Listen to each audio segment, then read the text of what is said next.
This story has been created to bring awareness to youths about gangs and gun culture violence. It destroys families, communities and their future. Also, it puts pressure on the police and drain on society, also taxpayers. I believe the extra money used to fight crime could be used to fund community projects that can help them to achieve their goals, such as creating jobs and other opportunities. I spoke to a father who said he knew a bishop who had gone to see two different groups who are involved in gang-related activities and asked what are they fighting for. One of the gang members of one of the groups said they hate each other, but were unable to identify their reason. My belief is that each group wants to earn respect, but taking the wrong approach. They are not considering the consequences of their action, that their future is at stake once they get a criminal record, or someone can end up losing their life. This story has moral to it, which is, violence of any sorts don't pay in the end.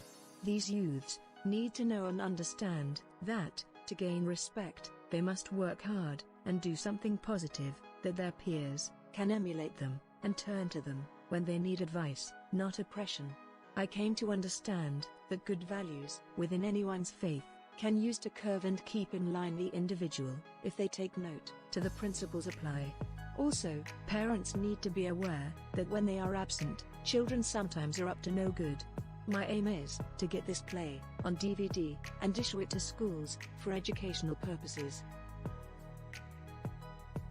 Family of 4, mother, father, and 2 children, boys, ages, the younger one, Troy, 14 years old, Bobby, the older one, 16 years old. Mother, Mrs. Becky, and father, Richard, had the children very young. The mother was 17 years old, and dad was 18 years old. The parents are working-class parents, and lives on an estate, and work 6 days per week, while children are left with a fair amount of supervision through phone communication from parents, especially the mother. Parents try to keep in touch with the boys throughout the day, whilst they are at work. Bobby, who is the main character, and has come from a decent working-class family.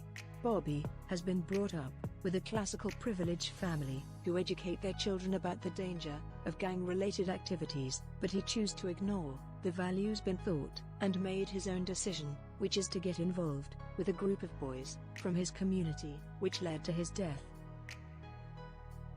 Troy came home from school, feeling tired, and dropped his school bag and uniform in the sitting room.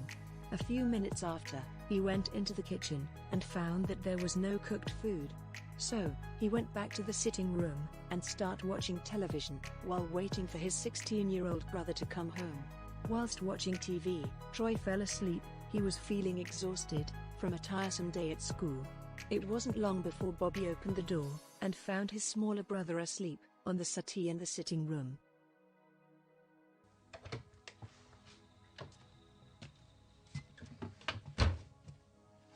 Hello, I'm home. Bobby walks into the kitchen and opens the pot and oven door and realizes that there wasn't any cooked food. Every day is the same thing. Nothing cooks. It's always me that must come home to cook. What happened to Troy? Can't he learn to cook? Troy, what have you eaten? Nothing. I'm waiting for you to come home to cook. You know, Dad working 2 jobs, and when he comes home at 2 p.m., he needs to sleep before he goes out for the second job, and Mum doesn't come home until 8 p.m. It is not fair on me to always come home to cook when I need to come home and chill. This is too stressful. Well, I am hungry, and I need something to eat. Don't you have 2 hands? Go help yourself. Well, I'm tired, and I am not cooking anything. Bobby joins Troy in the sitting room to watch television. Well, what are we going to eat? Sandwich, as usual. Every evening, you look after sandwiches. Why can't you cook rice or pasta? Grease soon blows us away.